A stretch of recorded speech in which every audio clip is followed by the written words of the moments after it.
Selamat datang kembali. Nah, kali ini kita mau bahas sesuatu yang cukup dalam nih, soal dunia siber. Kita bakal lihat soal privasi personal, tapi yang levelnya ekstrim banget. Terus budaya peretas, dan gimana sih internet ini berubah? Sudut pandangnya dari sosok yang unik banget di bidang ini. Iya, menarik banget ini. Sumber kita kali ini wawancara mendalam dengan Jack Rayceder. Anda mungkin pernah dengar namanya atau suaranya di Darknet Diaries. Itu loh podcast keamanan siber yang populer banget. Dia kan sering mengungkap sisi gelap internet tuh. Tapi yang bikin dia beda, selain kontennya, yaitu dedikasinya ke privasi pribadi. Benar-benar total. Betul sekali. Dan ini bukan cuma sekedar, saya maunya private gitu ya, tapi ini udah jadi semacam prinsip hidup dia. Jadi nanti kita coba kupas lah ya, kenapa sih dia milih jalan privasi yang bisa dibilang nggak umum ini. Terus gimana podcastnya itu bisa nangkep banget suasana budaya peretas zaman dulu sampai sekarang. Dan pastinya pandangan dia soal masa depan, tantangan, peluang, termasuk soal AI atau kecerdasan buatan. Oke, jadi misi kita hari ini yaitu menggali pemikiran penting dari pengalaman Rayceder ini. Apa sih yang bikin orang sampai segitunya gitu ya, melindungi privasi di zaman sekarang? Terus gimana dia balancing antara cerita ke publik tapi juga jaga rahasia narasumbernya dan dirinya sendiri juga. Dan yang nggak kalah penting, pandangannya soal arang teknologi ini kemana, dampaknya buat kita semua apa. Oke, siap ya. Mari kita mulai dari yang paling bikin penasaran dulu nih. Siap. Soal privasinya ya. Ya, mari kita mulai dari sini nih. Rayceder sendiri ngaku kalau dia itu hampir seperti ekstremis privasi.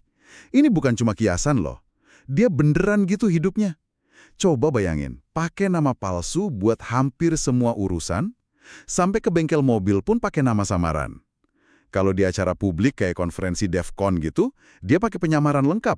Topi, bandana, kacamata hitam. Total banget. Tujuannya ya jelas, sebisa mungkin nggak ada data asli dia yang kesebar, baik di dunia nyata maupun online. Dia bahkan bilang, saking seringnya pakai nama samaran, kalau ada yang manggil nama aslinya malah jadi aneh. Kerasa terlalu intim katanya. Nah, ini yang menarik. Motivasinya itu justru datang dari pekerjaannya sendiri kan. Dia kan dengar dan cerita banyak banget soal peretasan kebocoran data di podcastnya Darknet Diaries. Akhirnya dia sampai mikir, wah kayaknya kebocoran data ini gimana ya? Ya udah pasti terjadilah, nggak bisa dihindari. Gitu. Jadi kayak ya udahlah pasti bocor gitu ya. Iya, semacam itu. Nah, solusinya dia, jangan pakai data asli. Titik. Jadi kalaupun nanti ada data yang bocor, yaitu data palsu. Dampaknya kan minimal banget jadinya. Ini kayak respons proaktif gitu ya, terhadap apa yang orang sebut data fatigue. Rasa capek dan pasrah soal data kita. Dia nggak pasrah malah ngelawan balik, tapi caranya ekstrim. Betul. Pernah tuh dia cerita insiden kelihatannya sepele tapi penting. Aplikasi fitness Strava yang nyambung ke Fitbit-nya dia, itu nggak sengaja nyebarin lokasi larinya dia. Kenapa bisa? Ya karena dia sempat pakai email yang nyambung ke identitas publik dia sebagai Jack Rayceder. Akibatnya, ya ada orang bisa nemuin profilnya terus lihat rute lari dia dekat rumah. Wah, bahaya juga ya. Ya, ini nunjukin licinnya jaga privasi, bahkan buat orang yang udah super hati-hati kayak dia. Belum lagi dia khawatir soal teknologi kayak PIM Eyes. Itu loh yang bisa cari muka orang cuma dari satu foto. Satu foto aja bisa kebuka banyak info. Nah, karena kekhawatiran itu semua, konsekuensinya ya langkah praktis yang dia ambil, dia jadi sangat ngandelin penyimpanan lokal. Jadi data penting kayak foto, dokumen ya, disimpan di hard disk sendiri sebisa mungkin nggak di cloud. Terus ponselnya juga bukan yang biasa. Dia pakai Graphene OS. Itu versi Android yang udah dibersihin lah dari layanan Google. Oh, jadi nggak ada Google Maps, Gmail, gitu-gitu? Iya, nggak ada. Artinya, ya dia kehilangan banyak kemudahan. Contoh paling simple, nggak bisa pakai Google Wallet buat bayar tinggal tap gitu. Wah, sampai segitunya ya? Nggak bisa tap kuat bayar kan lumayan repot zaman sekarang. Banget. Buat kebanyakan orang pasti repot banget. Dia bahkan cerita lagi nyari cara nih, gimana caranya biar bisa bayar pakai jam tangan, tapi bukan pakai kartu kredit asli. Dia mau coba pakai kartu hadiah atau gift card yang dibeli anonim. Tapi kan prosesnya jadi jauh lebih ribet. Ini benar-benar nunjukin ya, privasi tingkat tinggi itu seringkali berarti ngorbanin kenyamanan. Banget. Sebuah pertukaran ya? Nggak semua orang mau atau mampu. Betul. Dan ini ada kaitannya juga sama konsep hukum yang dia sebut doktrin pihak ketiga atau third party doctrine. Pernah dengar? Third party doctrine. Kedengarannya kayak istilah hukum banget ya.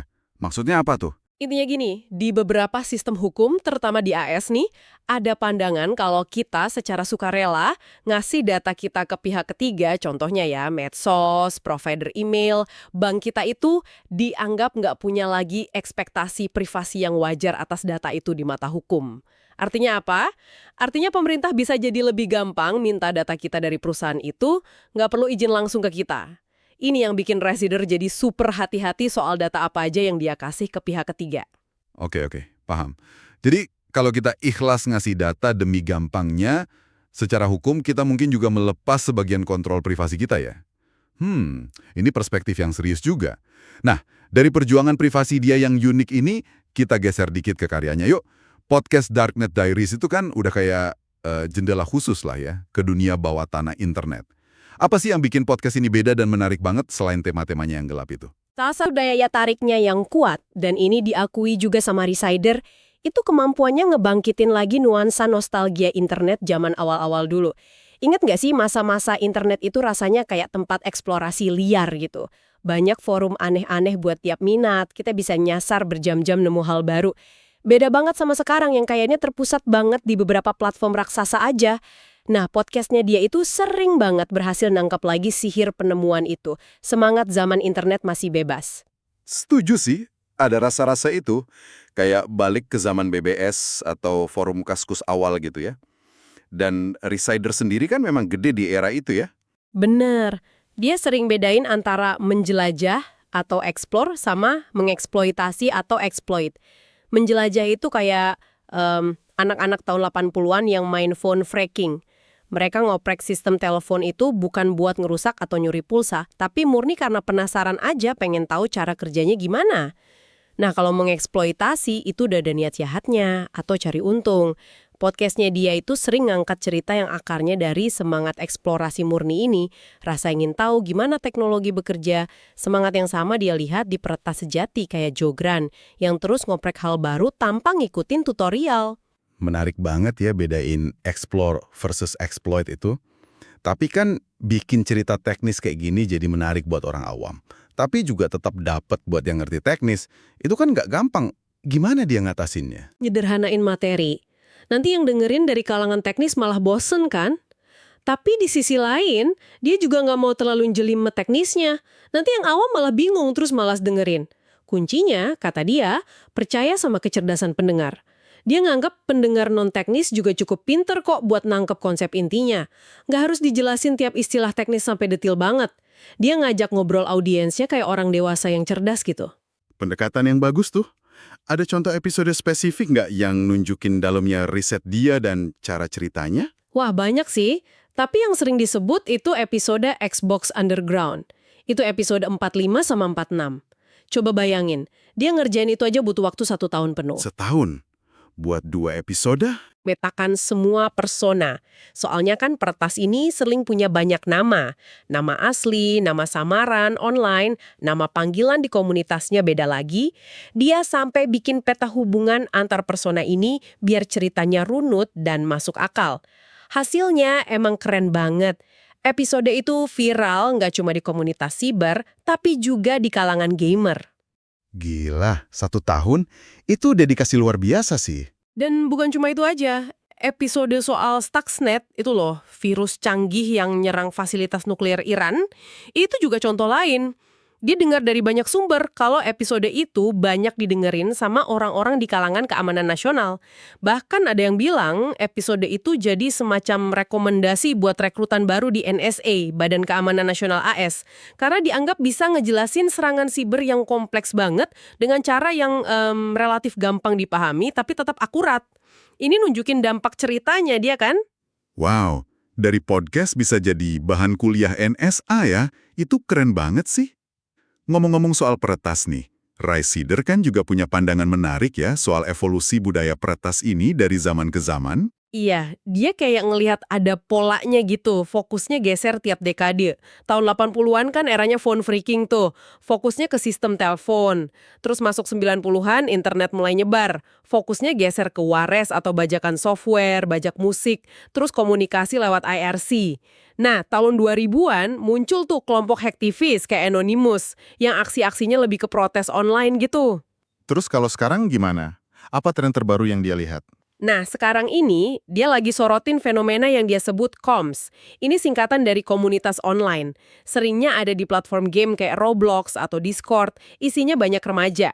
Fokus utama mereka itu nyuri aset digital.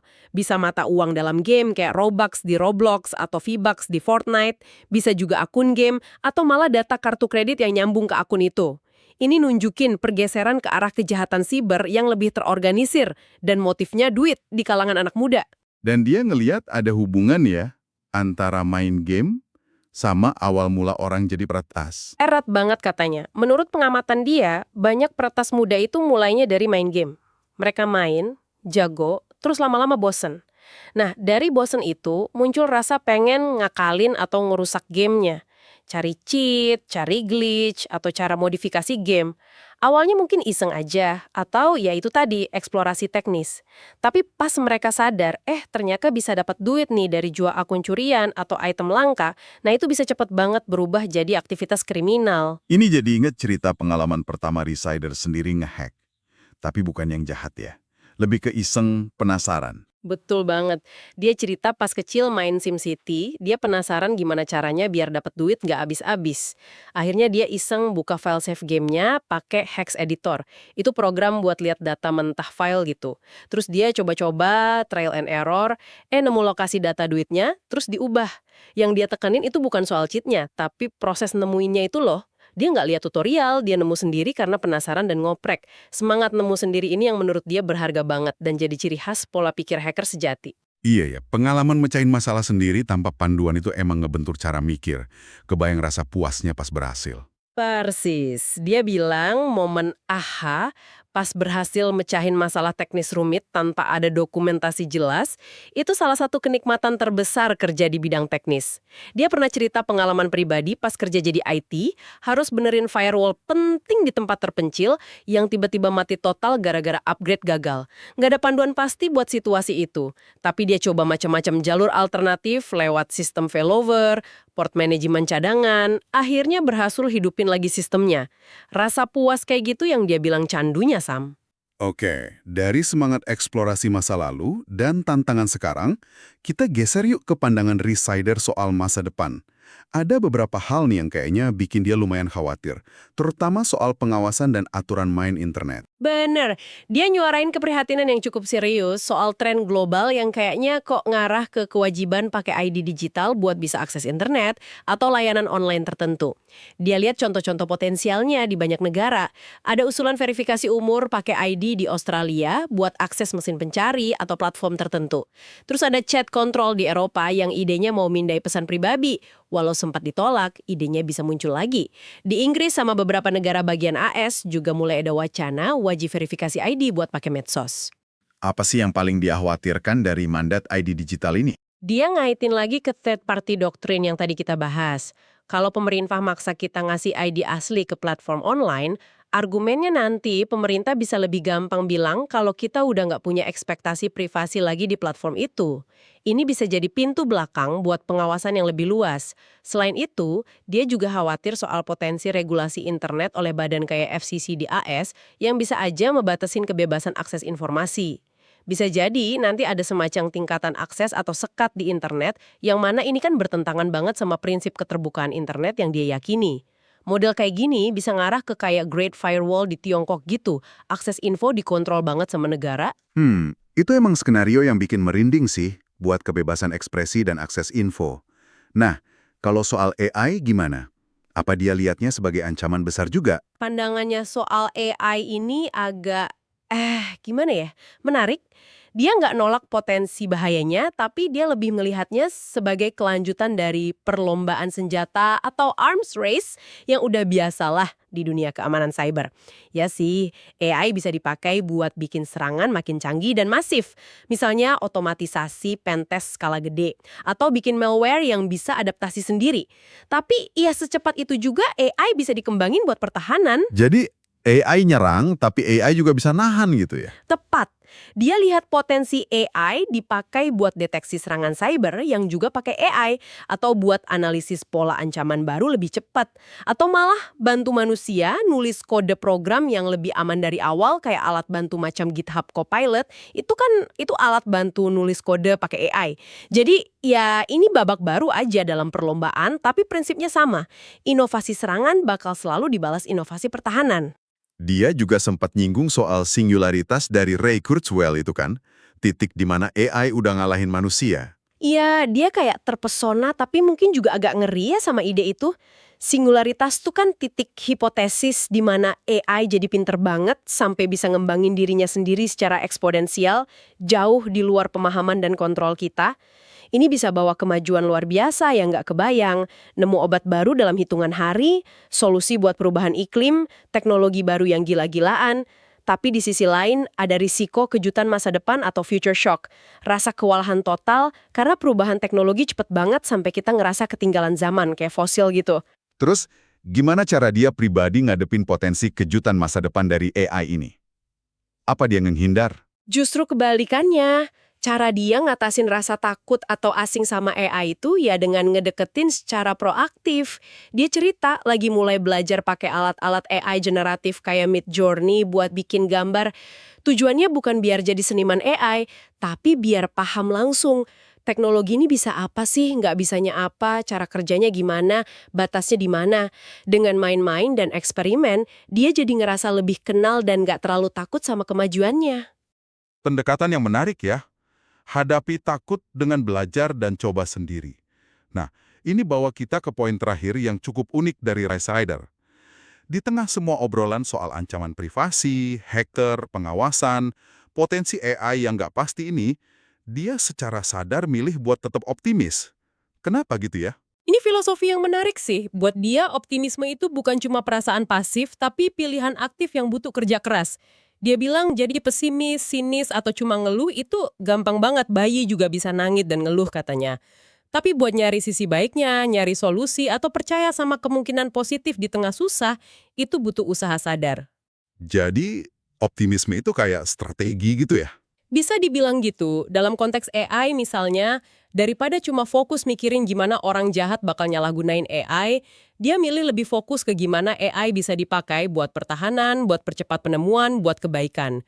Dia percaya perlombaan senjata teknologi ini bakal jalan terus, kayak biasa aja dalam sejarah, inovasi pertahanan bakal selalu ngimbangin inovasi serangan. Sikap optimis ini ngebantu dia biar nggak kejebak takut atau pasif, tapi terus nyari jalan ke betan dan solusi. Luar biasa. Jadi, dari penyamaran fisik yang ekstrim buat jaga identitas di dunia nyata, terus perjuangan konseptual ngelawan potensi pengawasan digital yang makin luas, sampai cara dia nyambut era AI dengan optimisme aktif, perjalanan dan pemikiran Jack Rhysider ini bener-bener ngasih kita banyak banget bahan renungan ya. Dia nunjukin kalau privasi di era digital ini mungkin butuh perjuangan ekstra keras. Tapi di sisi lain, dia juga ngingetin kita soal semangat eksplorasi dan penasaran murni yang sebenarnya jadi mesin penggerak banyak inovasi teknologi, baik yang bagus maupun yang enggak. Diskusi kita kali ini benar-benar nunjukin betapa rumitnya tarik-menarik antara kemudahan, keamanan, privasi, sama kontrol di dunia digital yang kita tinggalin ini. Cerita Ray Sider baik perjuangan pribadinya yang mungkin buat sebagian orang kerasa ekstrim ya, maupun cerita-cerita dalam yang dia angkat di Darknet Diaries, itu jadi pengingat kuat soal kompleksitas dunia siber yang sekarang udah nggak bisa dipisahin dari hidup kita. Pilihan dia mungkin unik, tapi pertanyaan yang muncul relevan buat kita semua. Tepat sekali. Dan mungkin sebagai penutup nih, ada satu pertanyaan yang bisa Anda bawa pulang buat direnungkan. Di tengah arus teknologi yang kenceng banget ini, dan tarik-menarik antara pengen terbuka, berbagi, versus butuh kontrol dan keamanan pribadi, gimana Anda secara pribadi menavigasi pilihan-pilihan Anda? Seberapa nyaman Anda nuker sebagian privasi demi kemudahan teknologi? Dan setelah dengar perspektif Resider ini, apa Anda jadi lebih condong ke optimisme soal masa depan teknologi, atau justru rasa khawatir soal risikonya yang lebih dominan di pikiran Anda sekarang? Pertanyaan bagus tuh. Terima kasih sudah menyimak pembahasan mendalam kita bersama Jack Resider hari ini. Sampai jumpa di pembahasan menarik berikutnya ya.